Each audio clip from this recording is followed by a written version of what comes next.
मध्य प्रदेश में राज्यसभा चुनाव के दौरान कांग्रेस की प्रत्याशी मीनाक्षी नटराजन का नामांकन निरस्त होने का मामला एक बार फिर से चर्चा में है। पहले जहां कांग्रेस ने इसे बड़ा मुद्दा बताया था, वहीं अब पार्टी की खामोशी चर्चा का विषय बनी हुई है। ये रिपोर्ट आपको दिखाते हैं।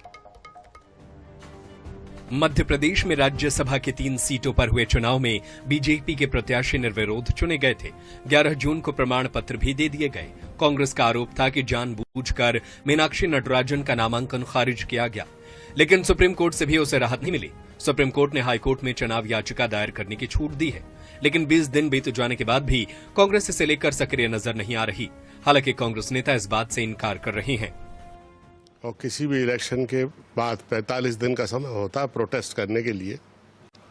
हम लोगों निर्वाचन आयोग में भी हमने प्रोटेस्ट किया, सुप्रीम कोर्ट में भी हमने मांग की, लेकिन निर्धारित प्रक्रिया के तहत सुप्रीम कोर्ट ने कहा पहले हाई कोर्ट में जाओ, तो हम लोग हाई कोर्ट में जाएंगे और पूरे तथ्यों को हाई कोर्ट के समक्ष रखेंगे, न्याय की मांग करेंगे।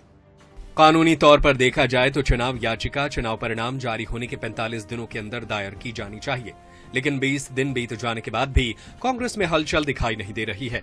दूसरी तरफ मीनाक्षी नटराजन कर्नाटक में प्रशिक्षण शिविर में व्यस्त हैं।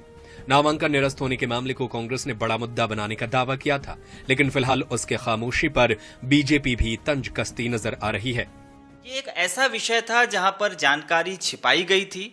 उसके बाद भले ही उन्हें हाईकोर्ट जाने की सलाह दी गई हो, लेकिन आखिर वो किस आधार पर हाईकोर्ट जाएंगे? कोई एविडेंस नहीं है और वाकई उन्होंने एक तथ्य छिपाया था जिसके आधार पर चुनाव आयोग ने उनका नामांकन रद्द किया है। तो मुझे लगता है कि हाईकोर्ट जाने का साहस कांग्रेस में नहीं है, इसलिए ये देरी हो रही है और वो जाएंगे भी नहीं। सुप्रीम कोर्ट से मामला खारिज होने के बाद कांग्रेस इस मुद्दे को भूलती दिख रही है। वहीं राजनीतिक जानकारों की माने तो अब आगे की लड़ाई मीनाक्षी नटराजन को अकेले ही लड़नी होगी। देखना होगा कि अगले 25 दिनों में कांग्रेस क्या कदम उठाती है।